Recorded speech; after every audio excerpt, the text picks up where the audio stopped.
عليكم السلام. هذه هي الحلقة رقم 675 من برنامجكم أحبتي،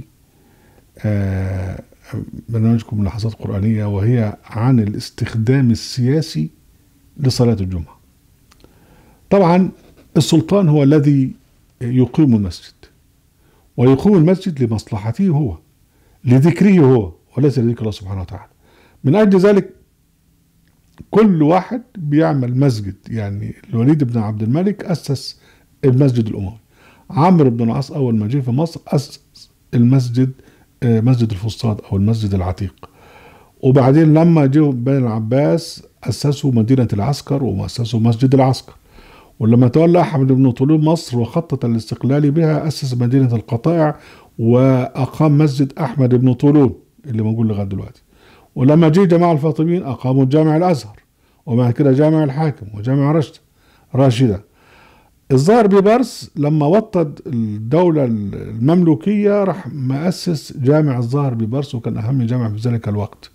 وبعدين السلاطين والأمراء المماليك كل واحد منهم كان بيعمل جامع وأكثر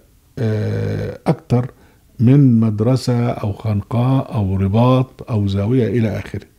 حتى محمد علي لما جه واستقر بمصر عمل جامع محمد علي. وحتى في عصرنا هذا يعني عبد الفتاح السيسي راح عامل بقى العاصمة الإدارية وعمل فيها جامع الفتاح العليم. وعندك بقى كل واحد مستبد بيبني جامع ويعمله اسمه جامع الشيخ زايد، وجامع في أكبر جامع ما عرفش في الجزائر، وأكبر جامع ما عرفش إيه. يعني ينهبون أموال الناس ويقومون بهذه الأموال السحت جامع لذكرهم هم. وده بقى أكبر دليل على الاستغلال السياسي لصلاة الجمعة، لأن طبعا هذا الجامع تقام فيه صلاة الجمعة. يعني جامع الفتاح العليم اللي هو في العاصمة الإدارية في مصر، يعني جات في الأخبار إن هو اللي بيخش فيه لازم ناس معينة ومعروفة، يعني الملأ مش متاح لأي حد من الناس الغلابة. ما هو ده جامع بتاع الفرعون الجديد يعني، وهكذا يعني. المهم الأهمية القصوى بقى في أن في العصور الوسطى كان السلطان يخطب له. يعني الاعتراف بالسلطان بيأتي بصلاة الجمعة بالخطبة له، ويقول لك خطب له في كذا وكذا وكذا، يعني البلاد دي التابعة له. فخطب له أو يخطب له في بلاد كذا، يعني معناه ده هو اعتراف بالتبعية لهذا السلطان أو لهذا الخليفة.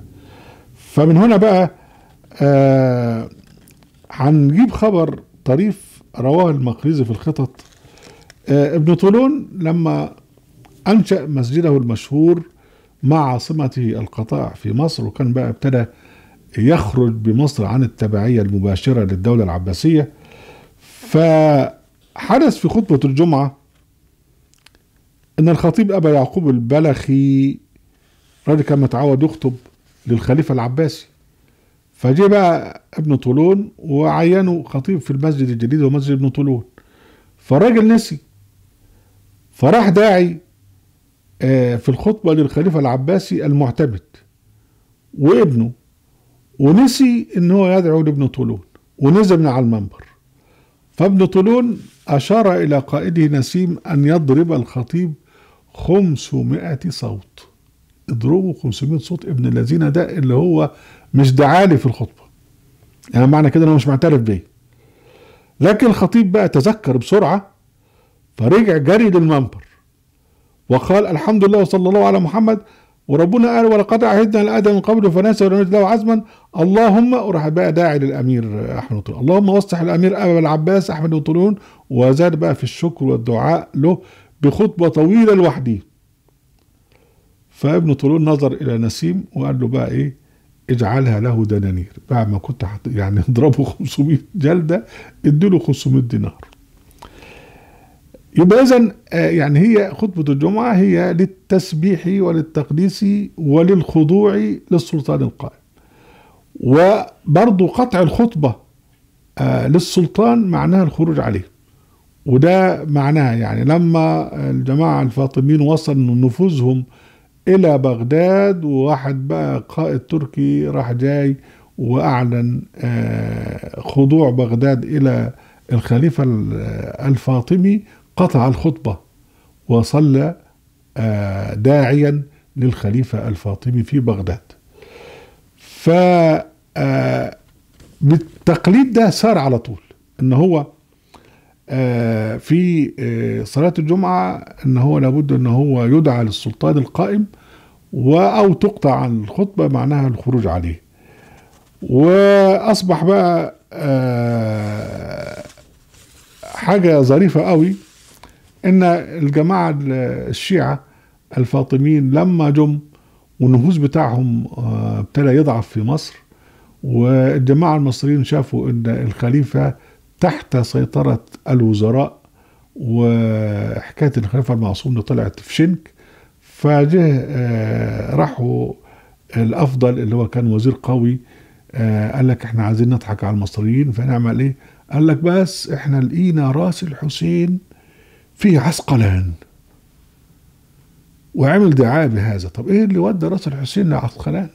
يعني هو الحسين طلع من المدينة وراح كربلاء واتقتل، والراس بتاعته راحت المدينة، راحت دمشق، وبعدين بعد كده رجعت واندفنت في المدينة في البقيع. لكن طبعا يعني الناس هبل، فصدقوا ان هو عثر فعلا على راس الحسين، وجم شهود شهدوا قال لك دي فعلا راس الحسين. قال يعني كانوا شايفين البطاقة الشخصية او الباسبور بتاع الحسين. لكن جه بقى واتعملت بقى احتفالات ضخمة تحمل الراس بقى من عسقلان لغاية القاهرة، واتعمل بقى ايه ضريح ومسجد الحسين، وابتدى الناس بقى ايه ترجع تاني الى الاهتمام بالدولة الشيعية. ومع ذلك طبعا هذه الدولة الشيعية سقطت بعدها مباشرة يعني. ده كله استخدام للمسجد ولصلاة الجمعة ولخطبة الجمعة استخداما سياسيا. أهلا وسهلا بكم أحبتي، ونراكم لحظات قريبة في قناة القرآن في موقع القرآن. لا تنسوا المشاركة بشير ولايك، وعليكم السلام.